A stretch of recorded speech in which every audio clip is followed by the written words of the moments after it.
To sort of finish this with a real semblance of a discussion in which we'll say a few things, but we really, want to sort of get your thoughts and extrapolations from this very rich 2 days of discussions that we've had here. And I thought the last panel was, extraordinarily productive, and thanks to the panelists and thanks to Eric for chairing it.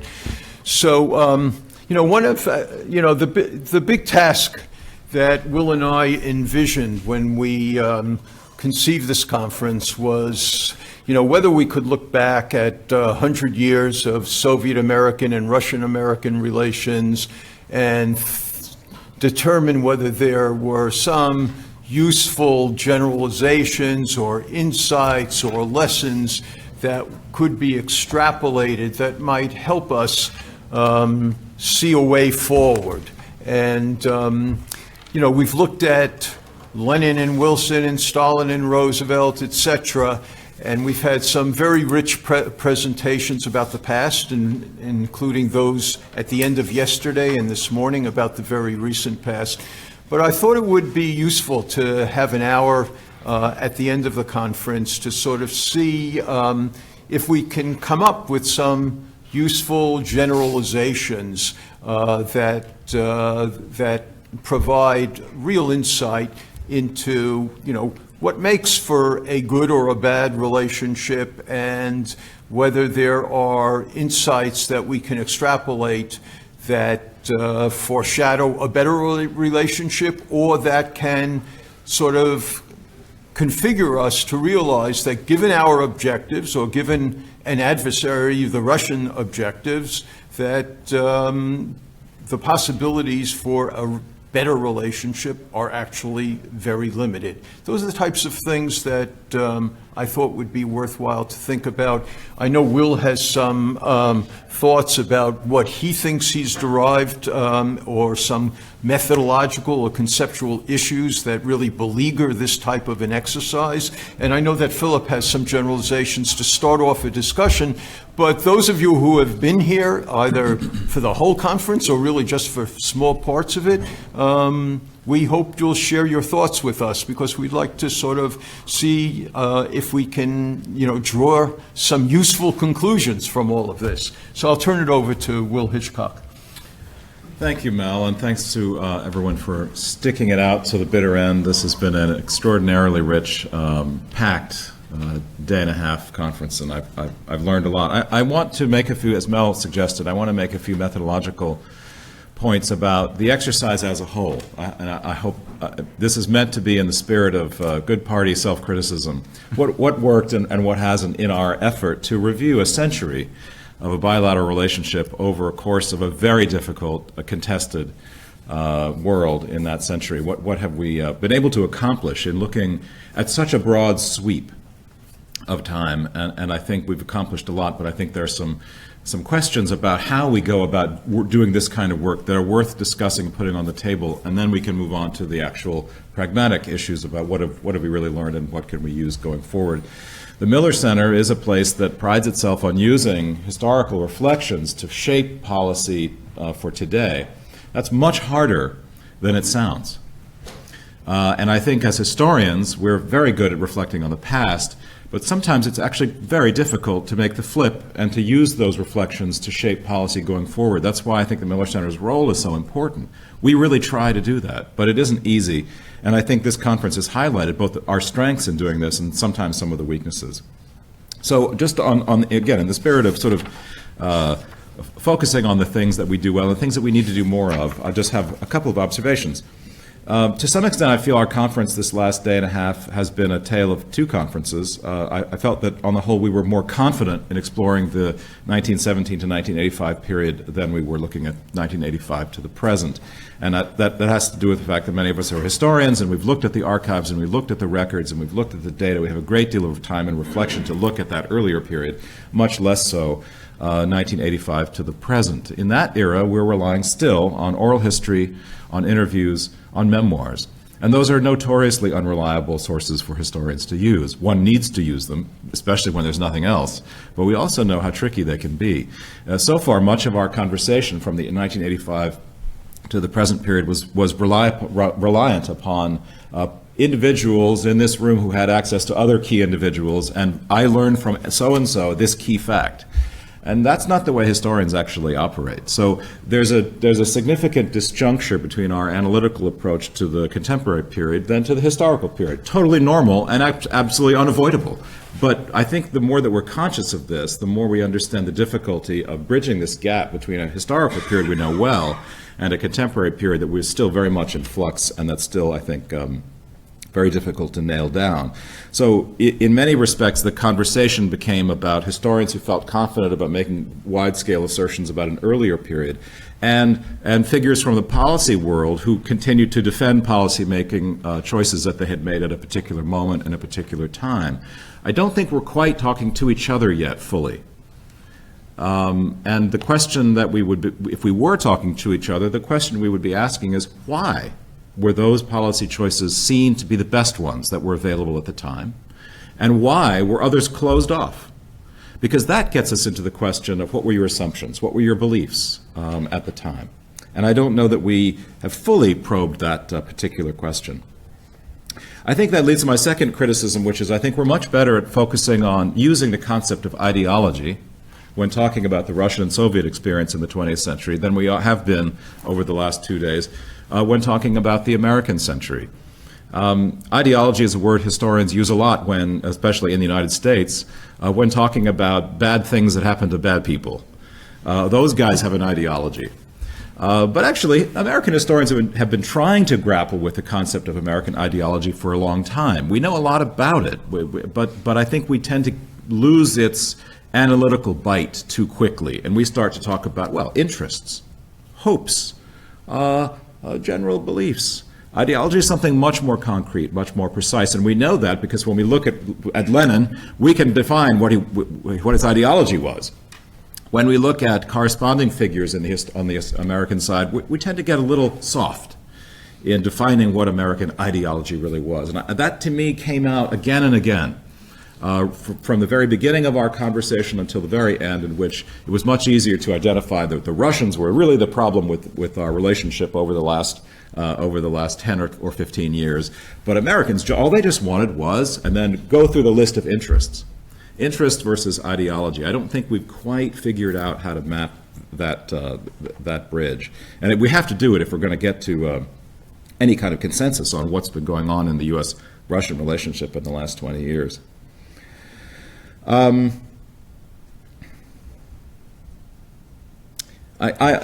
so I'll just finish with one more observation about I think the successes and some of the weaknesses. And here I'll just refer to a point that I think Philip was hinting at in a couple of his questions. What did we leave out? What have we missed? Some have said we missed Germany. I think that's largely true. Throughout the century, we haven't done enough, I think, to place Germany in the center of the Soviet-U.S. Russian relationship. And it's hard to miss Germany if you look at the 20th century. And yet, I think this is on me and on Mel. I don't know that we directed our attention into the weight that Germany has upon the U.S. Russian and U.S. Soviet relationship, not just in the pre-1989 period, but in the 1989, 90 period, and indeed even up to today. I would also say that we left out China, and China has come in occasionally, but China has had this black hole effect, a gravitational pull, almost unseen gravitational pull, that has distorted the U.S.-Soviet relationship over the whole, really since 1949, if not before then. And I think in reflection, we probably ought to have had a panel that said, well, let's look at the other players that has shaped, the external players that have shaped the U.S.-Russian relationship in significant ways. China's role is only getting larger, but it has always been there. And then I also want to congratulate and applaud Bob Zellick's paper, because I think one of the other missing dimensions in our conversation has been the global economy. The globalization and the global economy itself is an actor in the U.S. Russian relationship in ways that are enormously complex, but the more one hears Bob talk about it, the more obvious it becomes that U.S. Russian relations are defined by it. It's a structure in which the U.S. and Russians operate.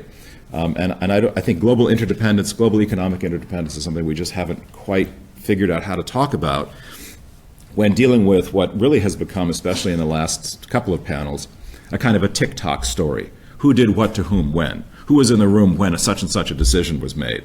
And that's just a very narrow framework to study the bilateral relationship when we think about the much larger global trends that have been going on since 1989 that are probably shaping the world order in very significant ways. And that just leads me to the thought that it's possible, obviously that wasn't the point of this conference, but it's possible that that we, I mean, indeed, we've invited you all to overstate the importance of Russia in the U.S. In the contemporary order. But perhaps we shouldn't have done that. It's possible that we have overstated the importance of the bilateral relationship itself at a time when Russia's population is 144 million people, and we barely mentioned China with its 1.4 billion, and India with its 1.3 billion, and Brazil and Pakistan and Nigeria with its 200 million each. I mean, just in terms of global demographics, the Russia case, you could make an argument that it oughtn't rank nearly as high as we are giving as the attention that we're giving it. Of course, it's nuclear weapons, which changes the relationship, but if we place the U.S.-Russia story better into a global context, what might we see? How would we see the relationship differently? I think that's something we've begun to do as historians. I mean, I'm looking at Arne, who's done this so brilliantly as a historian, but as what I heard from the policy community was that still the boxes tend to predominate. We're dealing with Russia this morning. This afternoon we'll deal with Pakistan. But there's not quite as much, it seemed to me, integration. Of course, the historians have the benefit of taking forever and not making decisions in real time. That's what we do. But this is what I mean when I say we have work to do in order to figure out how to place historical reflections into the hands of a policymaking community that does have to act under intense pressure without full knowledge of the case. So this has been an unbelievably constructive two-day exercise, not just because we've learned so much and because the participants are so extraordinarily accomplished, but because it helps us think about what is the method that we're using here. Is it effective? Is it the best way to illuminate policy choices for a generation of policymakers dealing with an unbelievably complicated bilateral relationship? I think it is, because I don't know despite its flaws, I don't know what the alternative is. And I think we're doing the best that we can to bring historical reflections into the policy debate. I think this has been a terrific example of how to do it, but we obviously have work to do. And by the way, for the graduate students in the back of the room, just think about this. It's obvious that we have come nowhere near to figuring out what happened between 1989 and 2017. And there is an enormous opportunity going forward in the next 10 to 15 to 20 years for students to begin to break through into the archival record, to begin to go deeper than the first cut has gone, and to really shape the history of the last 25 years in your own writing. So that's that's an optimistic note on which to end. Thank you. Philip? So this has been a very rich conference. I've gotten a lot out of it. I'm going to I want to discuss two questions that I think are useful to discuss now, rather than reflecting back on the rest of the conference, that I think spill out of the conference and that we haven't discussed enough yet and might be useful to take up in the next hour. The first question, I'll just introduce the questions and then come back to them. The two questions are, how well did the United States on the one hand and the Soviet Union and its successor states on the other understand and assess each other over the last 100 years? The second question is, how well did the United States design policy to influence the development of the post-communist space? So turn back to the first question for a moment. How well did the two sides in this great global contest of the last 100 years understand and assess each other? This, of course, is a huge and important question in its own right. But, of course, it's a classic question, a recurrent question. How well do we understand and assess enemies and potential enemies, or enemies who might be potential friends? We, of course, encounter this problem all over the world right now. In Iran, in China, and North Korea, and so on. As I reflect, so it's interesting, look back on this 100 years and ask yourself kind of what grades do you hand out at different times as to how well we did, and then think about, if we did well or poorly, why?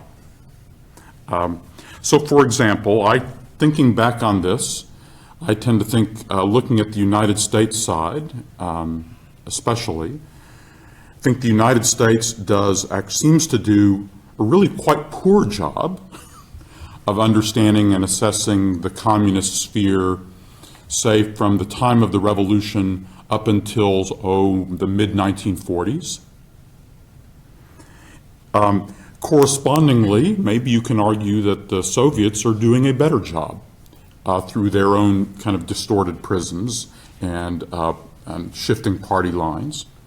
It then seems to me that there's about a 25-year period dating roughly from the Harriman Embassy on into somewhere in the late 1960s, where it seems to me that making allowances for how hard it was for the Americans to do their job, the Americans are actually doing a reasonably good job of providing reasonably calm and sobering assessments of Soviet politics and military developments over this period, with some hiccups here and there as they don't get Khrushchev enough, as Tim Naftali explained to us. They have trouble with the Korean War issues when that breaks. But in general, they play an enormously constructive role. Mark Silverstone, who's here, has actually thought a little bit about how well we really understood the communist space during some of this period. Again, against the background of the challenges they're facing, I give us relatively high marks. And by the way, during this period, I give the Soviet world relatively low marks. Then it feels to me like that flips again. And that actually from probably sometime maybe in the late 1960s on into the 1980s, at some point, the United States actually is doing a deteriorating and relatively mediocre or sub-mediocre job of understanding the Soviet space. Simon Miles from Duke, who's here, actually was telling me some pretty bracing things about things we didn't understand in the early 1980s that he's been doing some work on that was startling to me, who was working on these issues in the 1980s, and humbling, because we were looking really hard at it, but you then get a sense of sort of a decadent mediocrity and a routinization in the way we're doing our job. But meanwhile, you get a sense that in the Soviet space during the 1970s, they're actually doing a pretty nice job of sizing us up, and maybe even into the 1980s as well. How to then assess how well we do this job from the mid or late 1980s forward on each side is a real puzzle about which I can't yet even unpack a superficial generalization. But others here may have a sense. But then as I reflect on kind of why the different sides are getting each other more or less right or wrong, providing useful reassurance or mischievous destabilization, I think there are a lot of insights here. The insights into the role of diplomats, positively or negatively, the role of intelligence services, positively or negatively, through this period that I think is a source of great insight, including for today, where we face these classic problems all over the world. Second question, how well did the U.S. design policy influence the development of the post-communist space? Will Hitchcock made a nice remark when he said, kind of maybe undue focus on Russia for this reason. This is the 100th anniversary of the Bolshevik Revolution, which is an occasion for reflecting on the general rise and fall of communism as a global phenomenon, not merely a Russian phenomenon. And so it's there's kind of basically one story that has to do with how well U.S. policy copes with the communist problem and that rivalry, about which the scholarship is maturing. And the policy understanding is at least fair.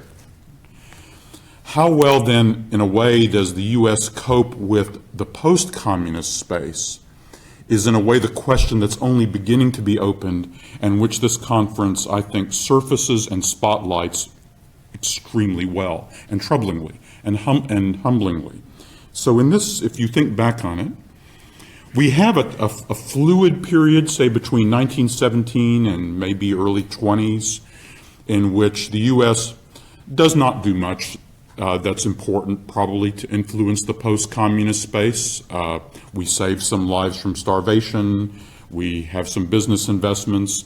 In 1917 in particular, when frankly the lead burden would have had to have been assumed more by the British and French than by the United States, which still habitually disengaged from such faraway places, they're all preoccupied and do little that's constructive to save the provisional government or to prevent the Bolshevik takeover and the onset of devastating civil war. I can understand why they don't do anything that's useful to prevent that apocalypse, but I notice it. But now flash forward to the period between, say, where I think it's useful to examine 1992 to let's say end of 2011. As I think that it's a pretty expansive way of how well did the U.S. design policy to influence the development of the post-communist space in that period of nearly 20 years.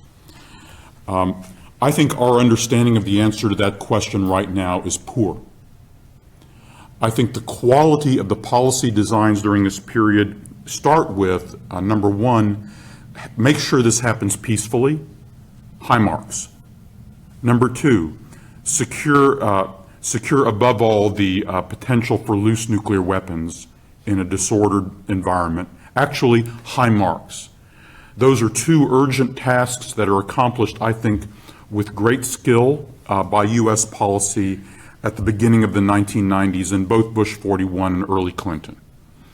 But if you then think about political and economic development of the post-communist space, I give the quality of our substantive policy design, my instinct is low marks, and troublingly low marks. And actually, I extend that critique not just in the Clinton years, but on into the Bush 43 years. And I want to call out, to spotlight two aspects of the question that deserve special notice. One is the economic side of this is central, as Will acknowledged.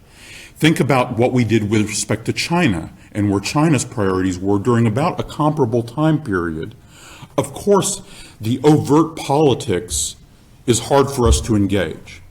But you see what's happening as they shape the political economy, that then, of course, drives the whole political makeup of the state, which then in turn drives the foreign policy.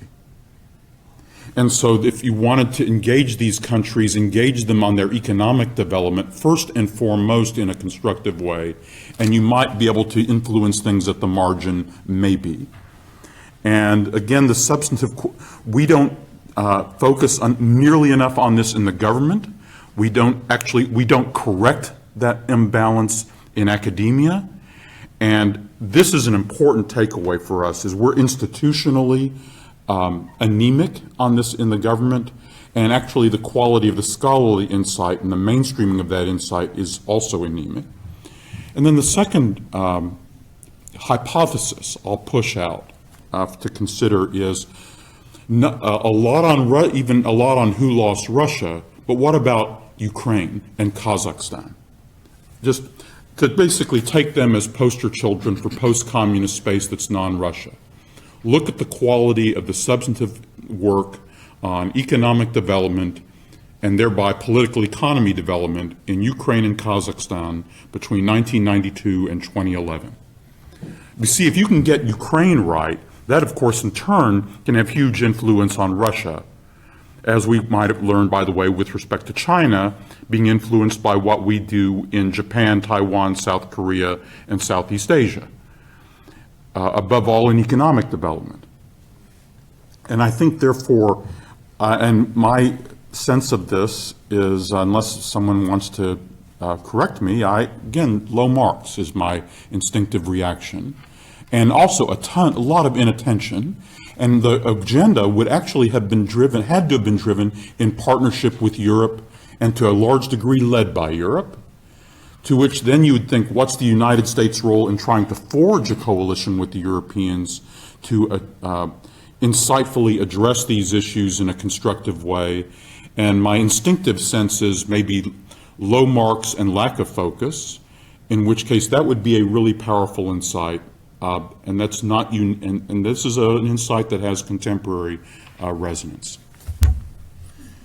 Well, we certainly put a lot on the table right here, and so I'm conflicted in terms of whether to throw out some of my own thoughts or just let this conversation focus on what we've heard. And I think I'm going to do the latter because we don't have a lot of time, and I think it's desirable to engage the people sitting here and to get an understanding of your own insights and observations as they pertain both to the observations that Philip and Will put forward and your thoughts about the pros and cons of this exercise and what can be gleaned from it. Bob? Yeah. So I want to thank both of you. Whenever one attends a conference like this, it's a rich diet along the way, but then what is so critical is some effort to try to draw some, if not synthesis, sort of insights from it, and I think you both did very well. 4 quick points. Starting with Will on the U.S.-Soviet sort of ideology and understanding Soviet versus U.S. I'm going to make your task even harder because as I sat through these conversations, I kept thinking about we have to be careful using the word lessons since we don't like to draw lessons, but sort of insights, how they would apply to U.S.-China relations today. So my mind kept drifting away from the discussion about Russia to kind of what we could learn here about sort of relations towards China with the idea of what was our experience about fears? What was our experience about concern for expansion? What is our concern about the nature of this enemy? And here we've got a different relationship in sort of economic and security terms. One of the tricky things in always discussing the Cold War is we know how it turned out. And I find when I talk with younger people, it's a hard time to express sort of the true anxiety and sense that that the Soviets might have prevailed in some aspect or that there were huge risks and dangers. And so as I apply that to China today, I was trying to reflect on kind of what we can learn at least about U.S. policy making with the Soviet experience and what it means towards the Chinese relationship. Second, and this is more a challenge to the historian's craft, and I'm afraid I give you the challenge without an answer. I can see from recent experience that historians have to rely on written sources. And you mentioned kind of this, Will, in terms of the kind of availability. But you have to be really careful because some policymakers don't spend as much time writing memos, or they're not trying to paper the record, or the nature of their role is one where they will deal it sort of more in an oral fashion. And this came a little bit discussion with Bill is that, and a reasonable subject for debate, I don't mean it's decided, but if you got Bob Gates's record and you think Bob Gates is making policy, you're going to be mistaken. If you have Cheney's statements and you think he's making policy in 89 towards 90, you're going to be mistaken. And even Brent is clearly an influence, but not the dominant one on these issues. So this is a challenge for the craft where you're almost going to have to work back sometimes from some of the events and try to, without having the full written record. And as someone writing some of this now, I have enormous sympathy because you're looking for that quote, you're looking for that item in the memo or note to sort of be able to use in one's book or article, but you have to be careful in terms of the weight of it. Third, something else that I, again, felt came up from these discussions, because while we have to be manageable, focus on sort of the U.S.-Russian relationship, look at how many times the wider context came in.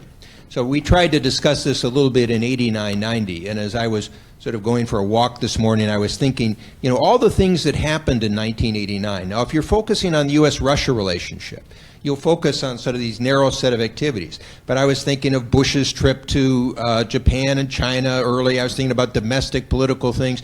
And it's a challenge, I think, for people analyzing or writing about this, that you have to recognize all the other things going on in decision makers. I use the example of the Tiananmen Square, which my guess is most people analyzing U.S. policy towards Russia don't really think about how that would affect decision makers and say, look, this was an example of something going very wrong, and it heightened the sense of dangers. And as a related part of that, I thought Era's brought in a very important point, which is going to expanding it beyond the international realm. You have to go to the domestic. And particularly given, I feel this more and more as time goes on, the making of U.S. foreign policy and have to have the domestic base of foreign policy. He, I think very rightly, sort of put Woodrow Wilson's international sort of perspective in the context of how Woodrow Wilson saw the domestic context. And you could see this show up with the voices of Russian frustration, either in the historical record or even today. They wanted America to be focusing on Russia. They wanted America to be helping in various ways, as we heard very poignantly about Russia's issues. The reality is, U.S. presidents have got a lot to do, and you have to fit that issue in with 20 or 30 others. And frankly, most presidents have to get reelected. And Bush is a good example of somebody who focused on the international. He didn't get reelected. And then the last point goes to Phil's point about the economics. Obviously, I'm a big believer in the need to integrate this. And Phil, what I would suggest is one of the problems is the people who have guided most of U.S. foreign policy, and I even think in certain areas like in U.S. Russian studies, tend to come from the political security side. There actually was a lot going on, even towards Ukraine and Kazakhstan and others, but they're in channels which you're less familiar with. So being at the World Bank, and I was even explaining to you what we were doing through the trade relationship, and it doesn't mean that your observations are inaccurate. It may actually sort of sharpen and refine them. As I was saying to you, this is where a Treasury Secretary's international interests make a big difference. And so if a Treasury Secretary is very much engaged in these topics, it can help shape the political economy context more than a Commerce Secretary or a USTR or sort of others are involved with. And then, of course, it brings us back to U.S. policymaking, is how does U.S. policymaking integrate these ideas? And while I would argue that at times this has been done brilliantly, like the Marshall Plan, it tends to run on a separate track. And the tracks may reinforce each other, they may be in conflict, or they may be ignorant of one another. Thank you, Bob. Arnie Westat?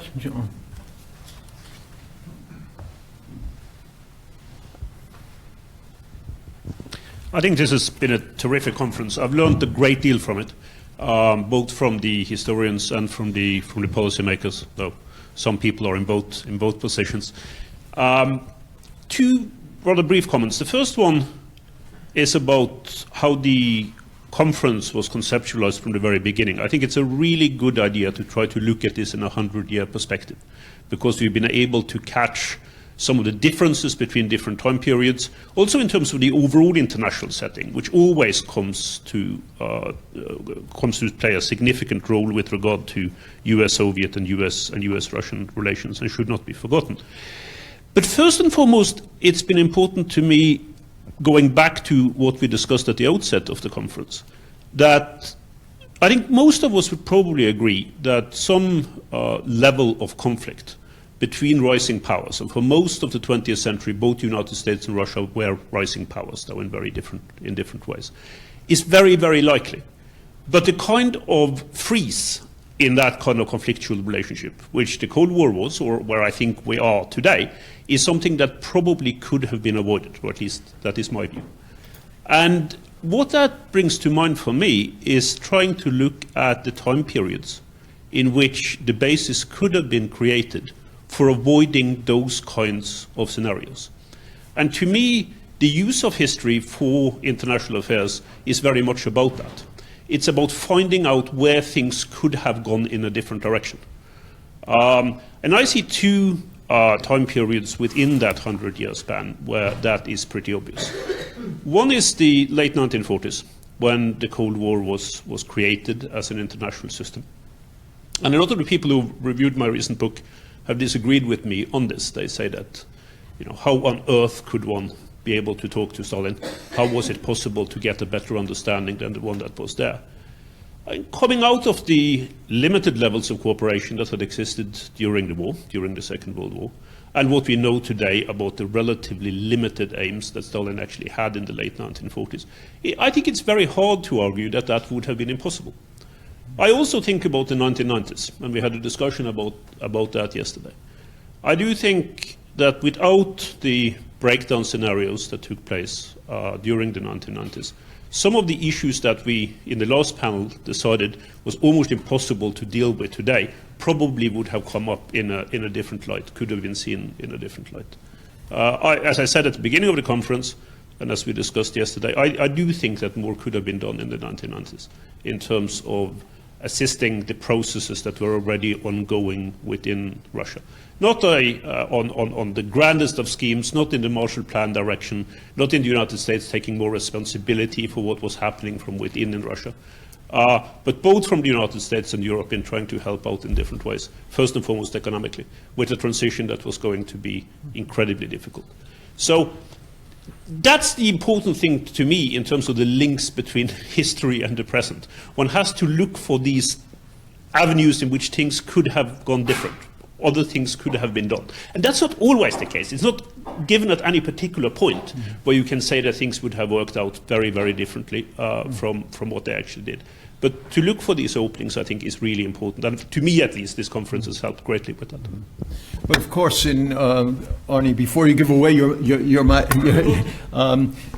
the key is to use history to see where relationship might have gone in alternative directions. And you just, made the case it could have been different in the 1990s. But then the key analytic question that I'm going to just throw back to you for a 2-minute answer is why do you think things did not go differently? In the 1990s, if there was an opportunity, how do you analyze the constraints that precluded policymakers or maybe oriented policymakers away from taking that option? I think there was a very high level of triumphalism in this country after the Cold War was over, which detracted from the need to, and this is not just true for Russia, I think it's true in a much broader sense, to offer the kind of assistance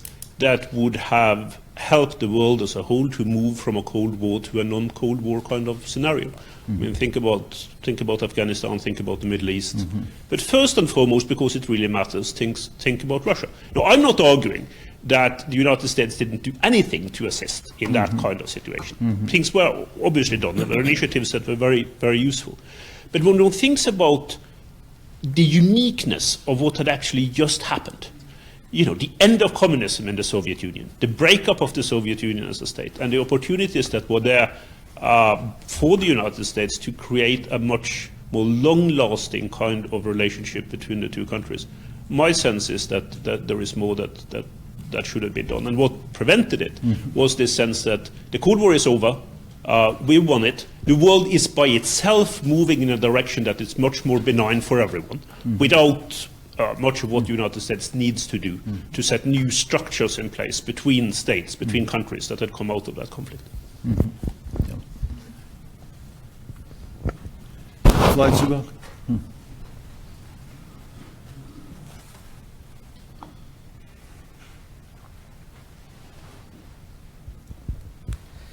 Well, I was on the first introductory panel, and kind of my take on what happened was the take that it was closer to a Greek tragedy than to the series of missed opportunities. And the last panel made me think even more in this direction. Maybe it was really more predetermined structurally than we, including myself, at the moment during the 90s. I rather belong to that group of heroic thinkers, not being very high on this hierarchy, but nevertheless looking forward to seeing Russia as a liberal democratic country.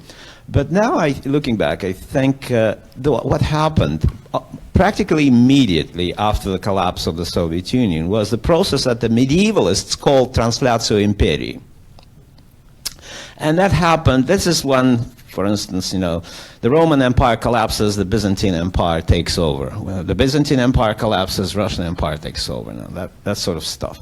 But what happened, the translatio imperii happened in the minds of both American experts and policymakers, and significant part of Russian liberal Democrats who seized power together with Yeltsin at the end of 1991.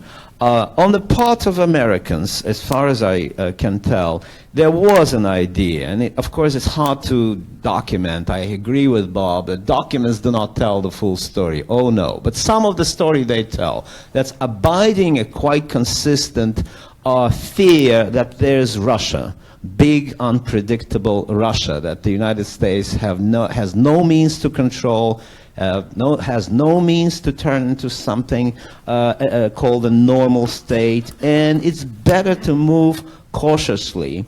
Think in terms of locking in the gains, bringing in countries that really want to join the Western world, such as Poland, the Czech Republic, and so on and so forth, rather than to bet on this big and enormous country that is in the third time of trouble. It's quite understandable also that those who worked on the policy level in Washington at the end of the Soviet era kept thinking, yes, this is a centripetal dynamics, and it should continue. We should not really do much to prevent this centripetal movement from continuing. It could continue actually to the point when Russia itself, the Russian Federation, that is not actually ethnically uniform, should also be allowed to split into several states. Why not? I'm not talking about individuals. I'm not talking about individual position, but strong historical predisposition to think that this development is actually in American influence, simply because Russia sooner or later would rise again.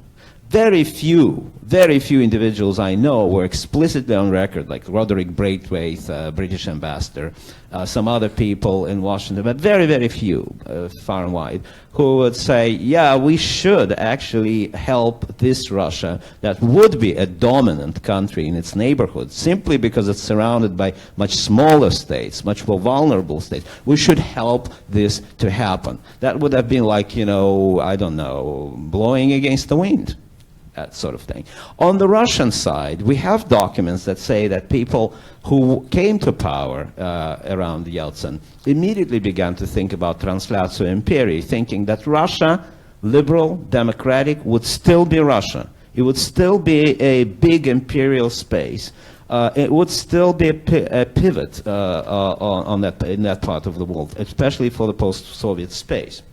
Ukraine, after going through a period of nationalist madness, would sooner or later gravitate back to Moscow. It's just as inevitable as the forces of nature.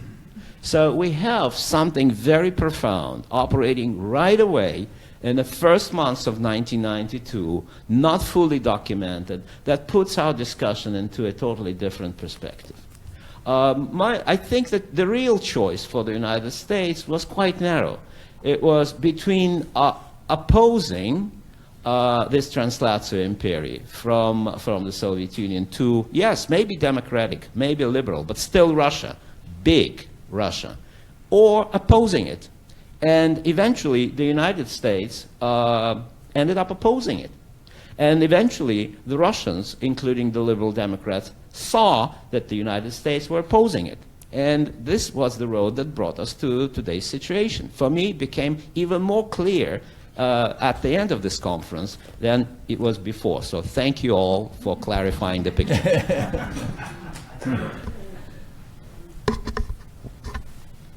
Bill Taubman. Just a very quick point in support of what Bob Zolik said about many other things being on the minds of policymakers.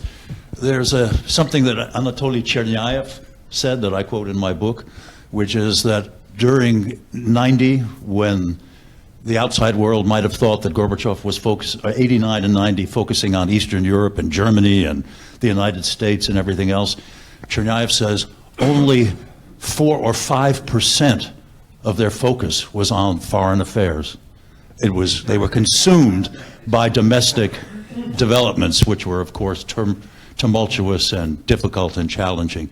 And even if that's an exaggeration, let's say it's 10%, let's say it's 15 or 20, it's still an amazing fact to consider. Gene?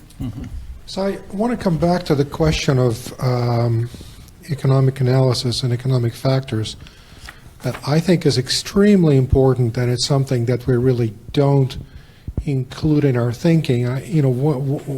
One of my colleagues once said in passing, and it's something that we really haven't quite appreciated, that one of the misfortunes of the Russian economy, of Russia rather, was that it began to reform at a time when the global economy just moved way past it, began to move, and just the task of catching up to it, let alone really playing a serious role in it, just was so far out of the grasp of Russian economic policymakers. I guess it goes back to the point that somebody made about making fish soup, but not the other way around.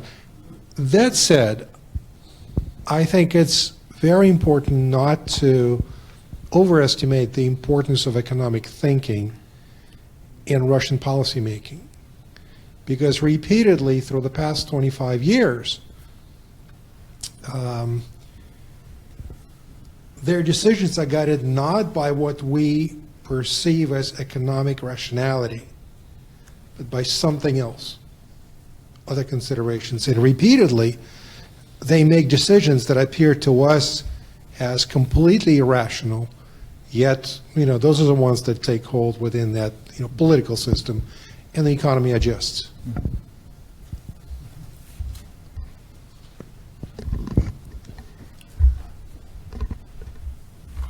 Well, it seems, as I sort of reflect on many of the things that have been said today and the last few days, I mean, there's a basic framework to this whole conference, right? And to thinking about the last 100 years of Russian-American relations. And basically, we're looking at this relationship because we have two formidable powers that have had a very troubled relationship for 100 years, except for very small periods of time.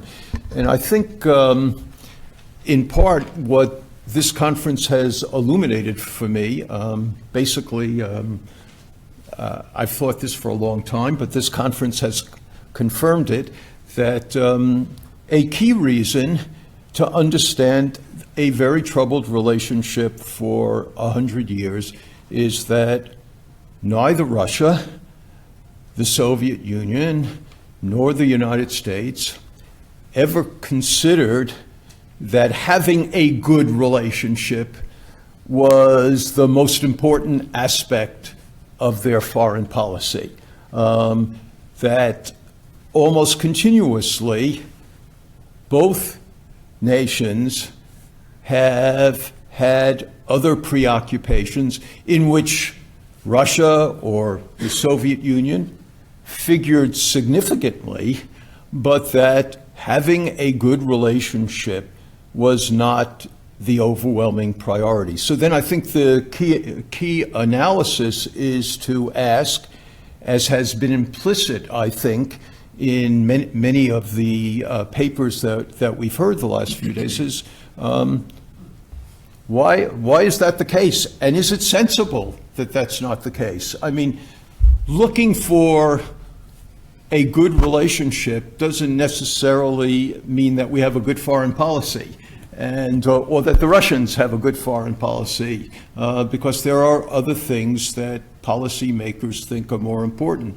And I think when you then evaluate this, you have to ask yourself, why do they why do policymakers in Moscow or Washington place other priorities as more important? And we had several papers that talked about the role of irrationality. I mean, Vlad started, talking about this. A lot of irrationality, and partly the irrationality has been illuminated by looking at people's emotional sensibilities. As Arnie Westad just said, after the Cold War, essentially, if you attribute a significant factor to why things went wrong in the 1990s, and you answer it by saying triumphalism, that's in part an emotion. If you're talking about, why such a bad relationship immediately after World War II, a lot of it has to do with fear. Not fear of necessarily of the Soviet Union, but fear of Soviet-led world communism, so those are some of the key emotions, I think, that bear on the factor of irrationality. But I would suggest that, for the most part, when you look at the troubled relationship, you actually see a lot of rationality in which policymakers on both sides make a decision that other things are more important than good Russian-American relations.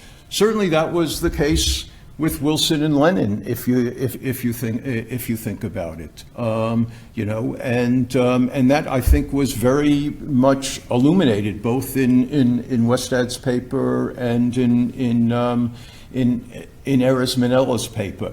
And the key here is then to understand what also has, I think, really been illuminated here is the interactions between structure, political economy, and human agency, and ideology. I mean, we've seen that play out. I mean, in the early period with Wilson and Lenin, we understand the ideological conflict. Manella illuminated that the ideological conflict, moreover, is actually based on structural factors that are beleaguering the Western way of life, or industrial capitalism. And the great challenge to policymakers is how to deal with this. So long as it's just an ideological threat, I would suggest you don't have a Cold War. No one talks about really a Cold War in the 1920s or 30s, but a Cold War did develop in the mid and late 1940s, when you had a combination of both geostrategic apprehensions with ideological apprehensions. And we applaud American decision makers, and that's what Philip just did and Bob Zoellick did. We applaud American decision makers, not because of the way they just looked at Russia, but because of the way they really looked at the requirements for economic rehabilitation after World War II. We look at the way they looked at the structural factors bearing upon the threat, and we applaud them for making decisions to promote economic reconstruction, the Marshall Plan, perhaps the most effective aspect of American foreign policy ever. But the important thing about the Marshall Plan is that, and this is how it bears directly on Russian-American relations, is that when policymakers undertook the Marshall Plan, they were absolutely aware and recognized that this would have an adverse impact on the Soviet Union. And they made a calculated decision. The promoting European recovery is more important than having or trying to have a cordial relationship with this looming threat And decision makers said, yes, when we rebuild Western Europe, when we rebuild Western Germany, we know the Soviets are going to perceive a threat, but we're going to live with that because there's something more important. And I would say here that we see, but we understand the interaction here between factors in the international economy and human agency. We also can see in this relationship the role of emotion and memory, because emotions are very important. The widespread fear of the spread of communism, of a new totalitarian threat, sort of resonated with the fears and emotions that Americans had from the 1930s. And in the same place, by looking at the Soviet Union, you can understand their perception of fear and threat by the very fact that the United States takes actions in 1946, 47, and 48 to begin to revive a former adversary. So I think that a lot of what we have seen here is to understand the way policymakers on both sides see relationships between structures and human agents, to look at what are the factors bearing on the human agents. And I would say that many of these are a combination of rational calculation and interest, and at the same time the role of emotions and human sensibilities. We can also see that at the end of the Cold War, and I think Bob Zellick and Hal Brands have brought that out in terms of the late 1980s and early 1990s. Policymakers actually understood in the United States that they had found a formula to take advantage of globalization. It took a decade to work this out, from the mid-1970s to the mid-1980s, but increasingly understood what some of the requirements were in order to exploit the forces that were transforming the international political economy. And they increasingly, in the late 70s and early 80s, also understood that Soviet leaders were not able to make similar adjustments. And so here you see, once again, the relationship of structure to human agency. But why were there not better relationships at the end of the Cold War? I think it's because American policymakers decided that there were certain things more important than the Russian-American relationship, and that was to support the structures that they believed had been absolutely prerequisite for winning the Cold War, and that the very fact that they had more power, felt a sense of triumphalism, meant that the other side needed to accommodate this. Was that rational? In part it was rational. Was it emotional? Yes, part of it was emotional.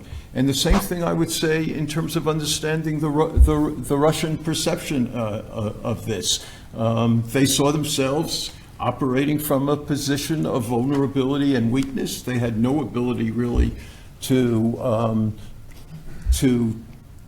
shape their own future, partly because of the problems that they were facing and that they made for themselves. And the idea that the United States could could provide an effective solution to this, I think almost everyone here has concluded that relying on the Americans to do this was an unrealistic expectation. So I would say that that what this conference and this exercise has illuminated is to think indeed about human agents, to think indeed about structures in the international economy, to think indeed about ideology, to think indeed about human agency. And when you think about human agency, what are the factors that bear upon it? And I think that's part of what we've been trying to do in this exercise. So I didn't expect to provide a sum up like that. So, but I think those are some of the things that I've seen emerge here. And I just, we have about 10 minutes if we want. I invite some comments. Yeah. Yeah, just to follow up the question that we just had, we've had wonderful presentations on the history, the politics, the foreign service. I would just add the lens of an economist and ask, what would, in the early 90s, I remember tremendous enthusiasm about the vast resources of Russia, and how things were just going to get better and better. Now we can delve forever in what went wrong, but moving ahead, if those vast resources are still there, and if the character of the Russian people is still the same, how can we move forward in a positive way by promising a chicken in every pot and a car in every garage? I'll actually kick off just a quick, simple answer to that, because there's a lot of attention to Russia's resources for a long time. And I thought one of the great tragedies of this period is that the Russians, some of the Russian leaders themselves tended to think of their main resource advantages as minerals. My view actually was that Russia had a tremendous resource advantage in its people. It actually had quite a lot of human capital, accumulated human capital. Really educated cadres of geniuses, people who could do innovation, who actually had some latent entrepreneurial ability, really a remarkable store of human capital. I've worked on some other broken countries that did not have so much human capital, that would have loved to have anything like Russia's human capital. And so the tragedy to me is that Russia then gets a set of leaders that basically, are all concentrating on petroleum and aluminum oligopolies, instead of thinking about how do we leverage our human capital to basically do what you see these little Baltic countries doing with the stores of human capital they have. I think that there are resources in terms of the agricultural world. So I'm reminded now that several people actually have to catch planes, so I think I am going to have to wrap this up. And I really appreciate all your contributions. I think this conference has really worked out wonderfully well. I know people need to leave, so thank you very much. Thanks to Bill Antholis for supporting us, and thanks to the Battle family that has made all of this possible. And I hope we'll do something like this again in the near future. Thank you all.